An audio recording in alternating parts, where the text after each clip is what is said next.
और हार्दिक दिल से बहुत बहुत अभिनंदन करती हूँ कि आपने इस प्रेस के माध्यम से और इस वीडियो के माध्यम से जो भी हुआ, जो भी देखा, सारी दुनिया ने देखा, सारा प्रकरण जो भी देखा आप लोगों के सामने और पूरी दुनिया के सामने किया गया।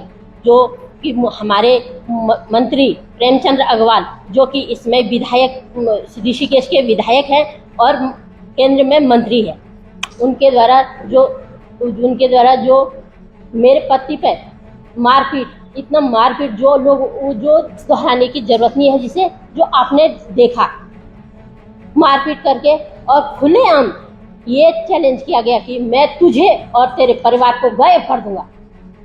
रोड में धमकी दी गई और मारपीट करके इतने बुरे हाल कर रखे कि वो करवट तक नहीं बदल पा रहे अभी तक। और जब ज़्यादा दर्द हुआ, पेन ज़्यादा बढ़ रहा, तो मैंने एम्स हॉस्पिटल में दिखाया। एम्स हॉस्पिटल के डॉक्टरों की सलाह से ये कहना है कि इनको 3 महीने का बेड रेस्ट दिया गया है जी। और इस बारे में जो भी अभी तक ये प्रकरण चला है, ना ही हमारे मंत्री जी को पद से हटाया गया है और ना ही हमारे मंत्री जी के खिलाफ कोई कार्रवाई हुई है अभी तक। मैं यहाँ तक कि अपने मुख्यमंत्री सीएम धामी जी से और हमारे राज्यपाल से मिलने गई थी, उनसे मिलने की परमिशन ली थी, लेकिन वहाँ से मुझे परमिशन नहीं दी गई है। उसके बाद जब मुख्यमंत्री हमारे ऋषिकेश पहुँचते हैं, किसी कार्य में पहुँचते हैं ऋषिकेश, तो मैंने वहाँ मंत्री से मिलने की इच्छा प्रकट की और एक लेटर लिखा कि मैं इस लेटर में अपने बयान व्यक्त करके मंत्री तक पहुंचाऊंगी। लेकिन वहाँ भी मंत्री तक लेटर तो क्या, मंत्री तक पहुंचने भी नहीं दिया गया। इसके बाद पुलिस ने मुझे जबरदस्ती एक कमरे में जबरदस्ती बंधक बना के रखा गया है। और उसके बाद आप लोगों ने जो घटना हुई वो देखा, और उसके बाद पुलिस मुझे जबरदस्ती पुलिस गाड़ी में बिठाकर घर पे जबरदस्ती बंधक बना के रखी है 2 घंटे। तो मेरे आप लोगों से, इस उत्तराखंड की जनता से ये गुजारिश है कि जब मैं ये गुहार लेके मुख्यमंत्री और राज्यपाल के पास जाती हूँ तो मुझे वहाँ से कोई न्याय की दिलासा नहीं दी गई। अगर आप लोगों के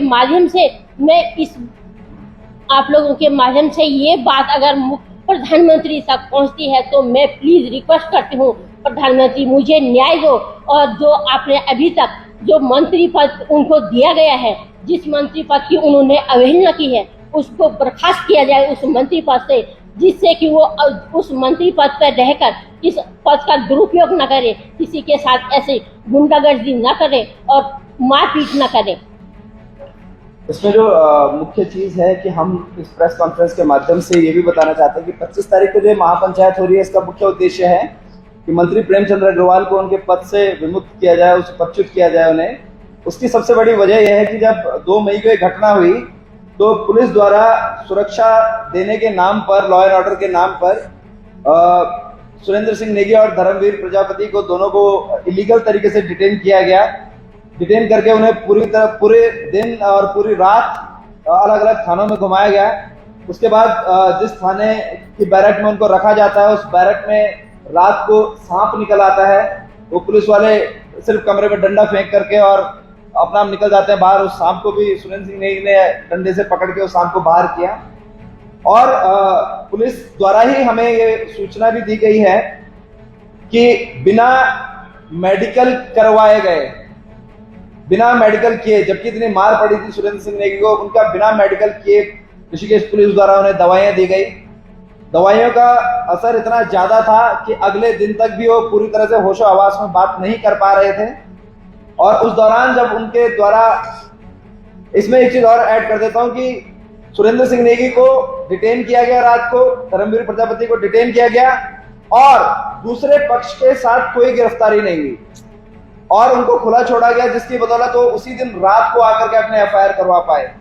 और अगले दिन तक सुरेंद्र सिंह नेगी को न तो उनके परिवार से बात करने दी गई, फोन जब्त कर लिया गया, ना वकील से बात करने दी गई। अगले दिन जब हम एफआईआर करवाने गए तो सुरेंद्र सिंह नेगी, क्योंकि दवाइयां इतनी ज्यादा दी गई थी उनको कि वो पूरी तरह से होश में नहीं थे, वो जो कुछ बता पाए उसके आधार पर एफआईआर की गई। हालांकि जब उनकी तबीयत थोड़ा सुधार हुआ, जो भी दवाइयों का असर खत्म हुआ, हमने उनसे पूछा तो बहुत सारी चीजें ऐसी थी जो छूट गई थी। फिर हम जब उसे लिखवाने गए तो पुलिस ने वही बर्ताव हमारे साथ किया जो मंत्री के दबाव में वो कर सकते थे। जब वो बर्ताव हमारे साथ हुआ तो फिर जनता का दबाव पड़ा, तो वो सारी चीजें फिर दोबारा एफआईआर में समायोजित की गई। तो पुलिस जिस तरह से जांच को लेकर के जा रही है और उस जांच के ऊपर पूरी तरह से मंत्री प्रेमचंद अग्रवाल का दबाव है, इस तरह से न्याय मिलना हमारे लिए बहुत मुश्किल है। ये लोग अभी पिछले 3-4 दिन पहले जब कार्यक्रम था ऋषिकेश में माननीय मुख्यमंत्री और राज्यपाल महोदय का, उससे पहले हमारे साथी राज्यपाल महोदय मुख्यमंत्री महोदय से मिलने देहरादून आए।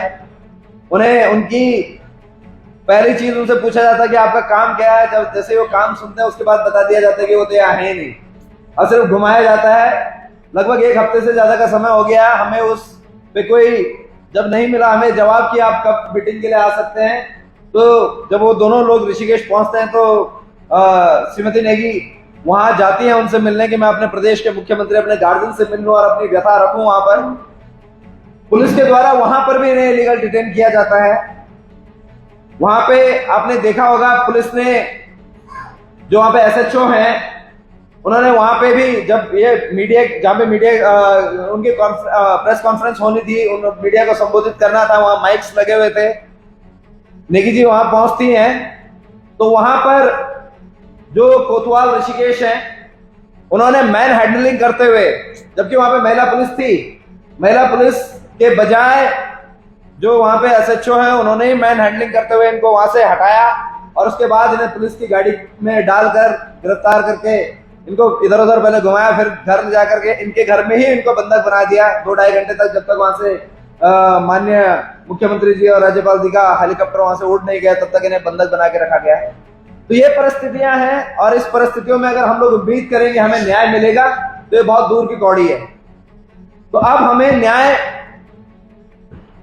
न्याय के लिए वापस जनता के दरबार में जाना है और उस जनता को हम आज इस मंच से आह्वान कर रहे हैं, पूरे उत्तराखंड को आह्वान कर रहे हैं कि 25 तारीख आगामी 25 तारीख जो है बृहस्पतिवार को 4:30 बजे ऋषिकेश में गुमानीवाला स्थित शहीद अमित स्मारक पे हम लोग सारा उत्तराखंड एकजुट हो रहा है।